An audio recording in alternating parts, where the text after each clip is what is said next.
kayo ni Mandy? Hindi ko makausap. Nakakulong po. May bodyguards pa. Bakit kailangan lahat ng hibra pagdaanan? Kung mahal mo, paglaban mo. Operation Miggy Talk to Mandy. Can you open the door? Go! Wala si Mandy. Lumabas sila ni Jacob. Si ate, thank you na lang. Wala ako. Baka gusto mo mag-iwan ng message. Marami suko sa akin na makakarating to kay Mandy. Ikit pala ng impulse mo sa mata. Excuse lang guys ha. Joel, dahan-dahan lang. Kumasira yung keyboard. May balita pa rin po kayo sa kanya. Kay Lolo El. Wala. At hindi ko na gusto na may malaman pa tungkol sa kanya. Ako si Ellie. Para saan nga bang country club ito? Country code po. Pag-iisipan ko muna kung tatanggapin namin ang project na ito. Mandy! Eto na yung kape mo! Ano naman humingi ng kape? Kunin na. Oo nga pala. Kailangan ko pala ng kape. Alright, there you go man. It's hot. Thanks, dude.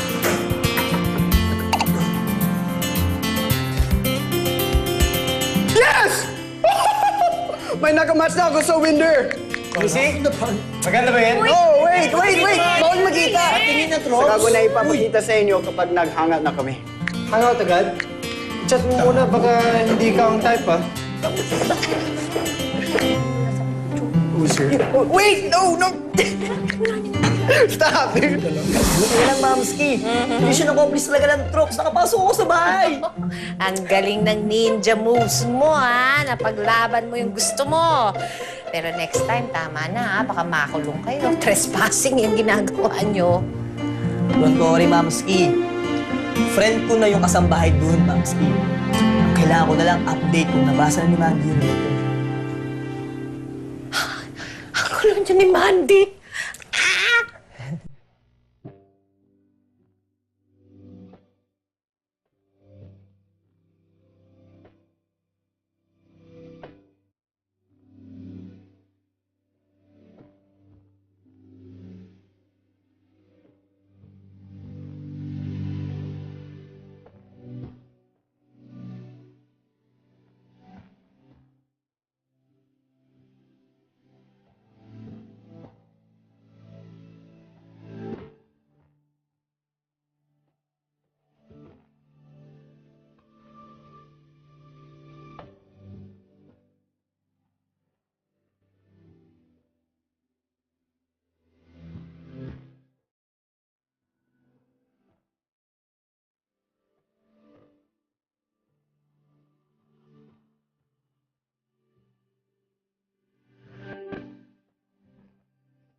Nasaan ka na?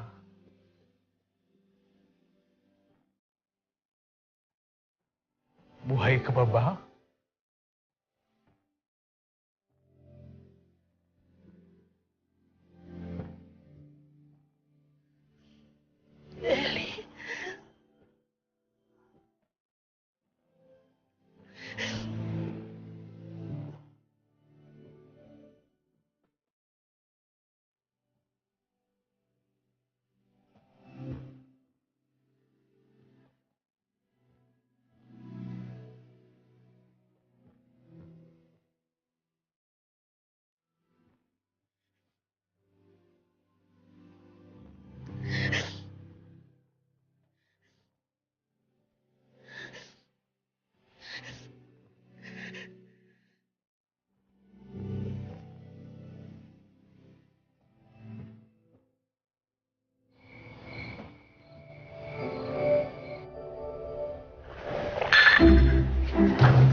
Dear Tiago, nung una pa lang kitang nakita, humanga na ako sa'yo. Ang astig mo kasi. Alam mo yung pakiramdam na pinaslow motion mo ang mundo ko nung bumaba ka ng motor? Oy, Brad! Medyo agaw eksena ka. Teritoryo ko to, kaya dapat na wala kang bad boy dito.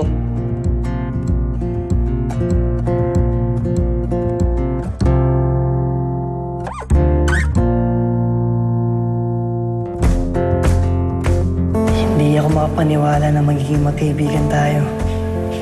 Dahil araw-araw tayong nag-aaway.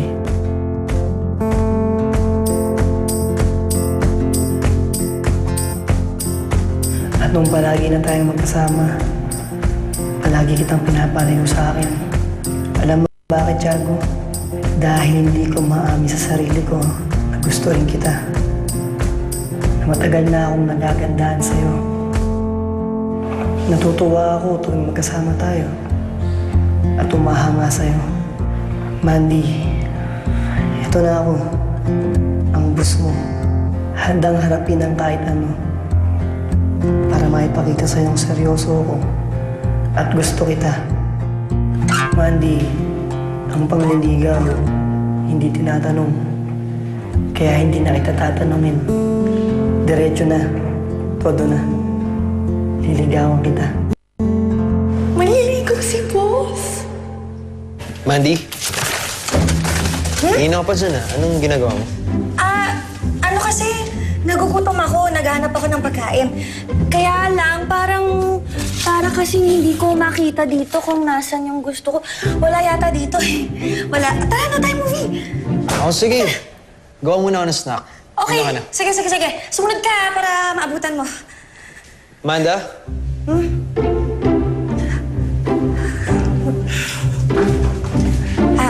Bakit? Bakit?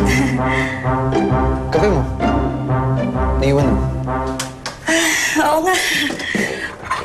Sabi ko nga. Thank you. Sunod ka, ah. Sige.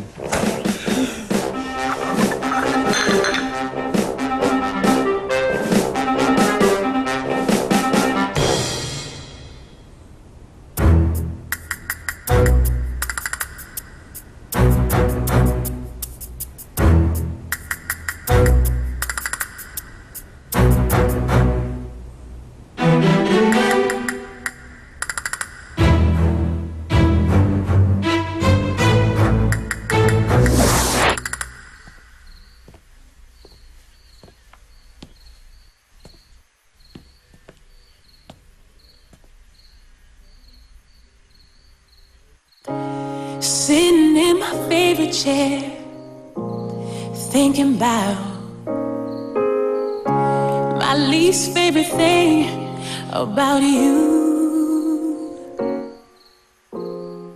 Did Hi, you Taki. ever wonder Hi, why Kenny. I like to sit here? Long day? Well, baby, Sobrang nakakapagod. aside from the view, it's 'cause we fit together side by side, like it was made just for you and I.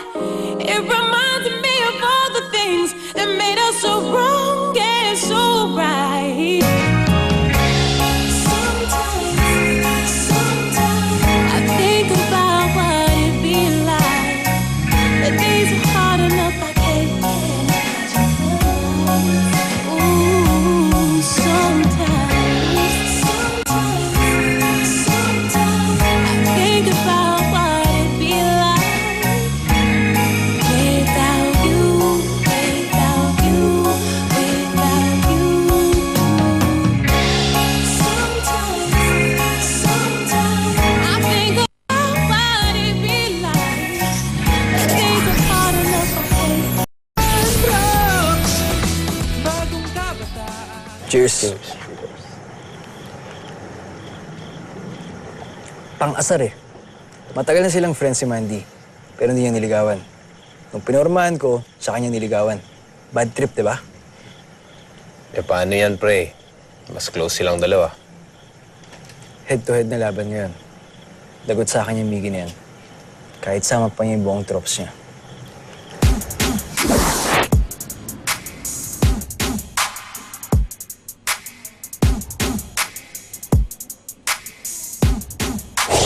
That's why they call it falling in love. Kapag nahulog ka at walang sumalo sa'yo, wasak ang puso mo. Hashtag, Masakit Monday. Ay, yes po, ano pong order niyo? Bakit absent ka na naman kahapon? Ang dami-dami mong dahilan. Bumalik ka na nga sa post mo. Kakaloka ka. pasensya na Opo na opo, tapos hindi sumusunod. Sige na, pumunta ka na dun, Chumel. Excuse me po. Mr. Clo, I'm back! Welcome back, Kim, after your suspension. Parang hindi naman ako na-suspend. Araw-araw na ako nakakatambay dito eh. Yun na nga eh, basta huwag mo nang uulit yung pagkakamali mo, ha? O sige na, magbihis ka na doon. Magpalit ka na ng uniform. Yes, sir. Basta huwag ka na lang makita ulit yung maldita girl na yan, ah. Okay, okay, fine. Morning. Ay, Joel. Hindi kita nakilala. Bakit ganun yung OOTD mo? Bagay ba? Bagay. Pero mas bagay kung isusuot niyo na yung uniform ninyo. Sige na, magbihis na kayo. Dali na, ngayon na. Diyos ko, ano ba yan? Ginagaya mo ba si... Anong pangalan niya? Richard? Di Kapag pa kita napapansin. Hindi nga. Nag-try lang ako ng bagong forma. Masama ba? Masama if you're trying to look like Richard. Hindi nga. Nagkataon lang siguro. If you say so. Sige, mag-base na tayo. Sige na, mauna ka na. Isunod ako. Sige.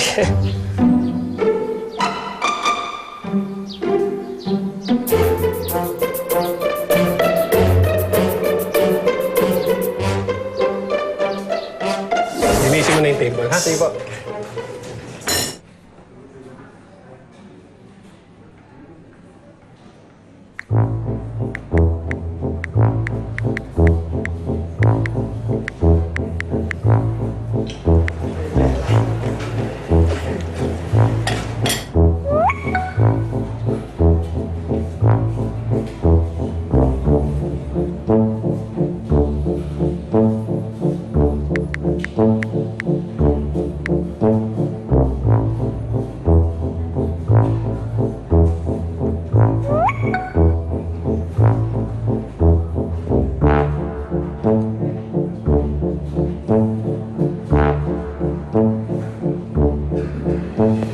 Hoy!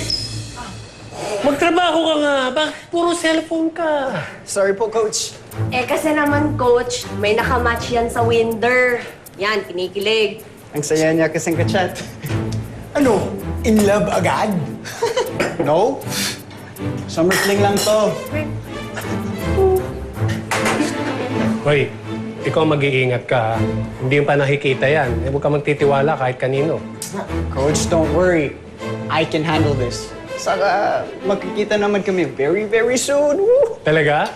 Magtrabaho ka muna bago kayo magkita. Ano na yun? Paano ba mag-ano doon sa Winder na yun? Ay, ganito yung dad. Register mo muna yung pangalan mo. Tapos? Yung picture mo dapat pogi. Coach! Pogi ka din, dad. Tommy! Bakit? Tatrabaho ko. Good. Ate Mariah! Oh, Bruno, Mars, good morning. Ate Mariah! Po! Halika, punta ka sa palengke, bili ka ng ingredients para sa sinigang. Tapos, damihan mo ng okra, ha? Eto yung pera. Ha? Marami pa tayong gulay, ah.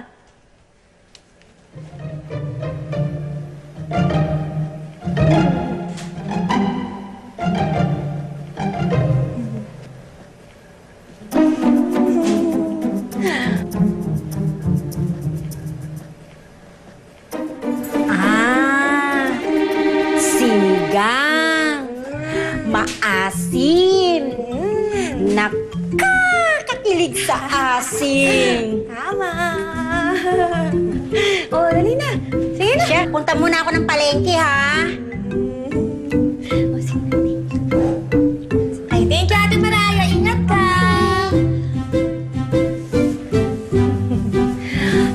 Ingat! Saan mo ba si Ate Mariah? Inutusan ko lang bumili ng mga gulay para sa sinigang. Di ba favorite mo yun?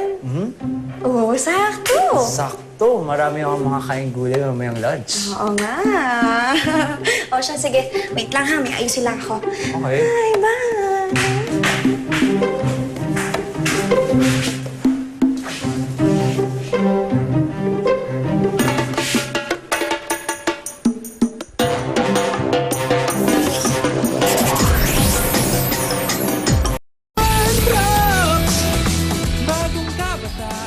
Kumusta na yung update ng landscaping ng clubhouse? Sir, ito po yung proposed plan ang magiging itsura po ng garden.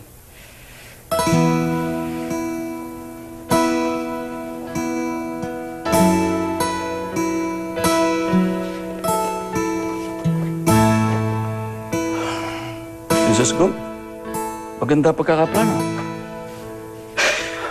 I'll update you na lang po regarding the plants and flowers na ilalagay. Okay. But your timeline, masyadong mahaba.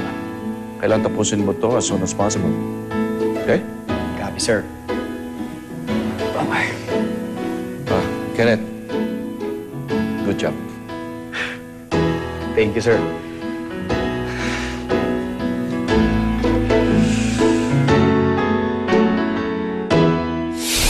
Nga pala, may party ako mamayang gabi. Eksaktong 8:00 ang party ko. Copy po. So, ihanda mo na ang mga damit ko, ha? Tapos, tawagan mo na yung makeup artist ko kasi may appointment ako sa kanya. Tapos, umorder ka na rin ng food. Noted po. Ano pong okasyon at ano pong dapat paghandaan? Yung pagkawasak ng puso ko. Kaya magpapaparty ako. Imbitahin mo na rin mga kaibigan mo para may bisita ako. Lola, bakit po kailangan i-celebrate yung gabi na heartbroken ka po? Dahil that night changed everything. Everything. Kaya, umorder ka rin na ng cake. Gusto ko yung dark black ang color. Yung pasta po, Lola, gusto niyo po black sauce rin po.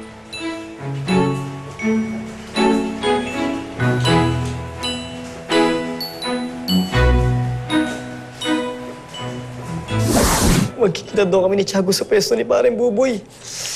Yes! Magkikita na kami ni Tiago! Woo! Hi! Nakakakilig kayong dalawa. O siya, babalik na ako dun, ha? Sige po. Thank you po, ah.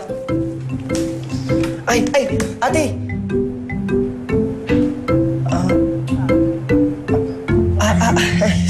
Sorry po, ate, ah. Ay, ate, kukunin ko lang po sana yung number mo para pag hindi ko po makontak si Mandy, ikaw po ang iti-text ko. Yung ba talaga ang totoo? O ako lang gusto mong makatext? Hindi po. Si Mandy po talaga yung iti-text ko. Apo. Sige, ibubulong ko sa'yo, ha? Okay po, sige po.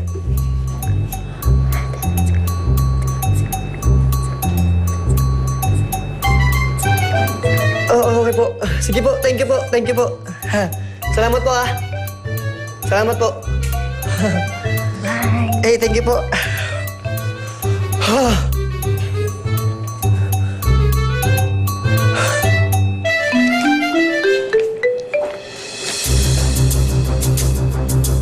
John, magkikita kami ni Tiago!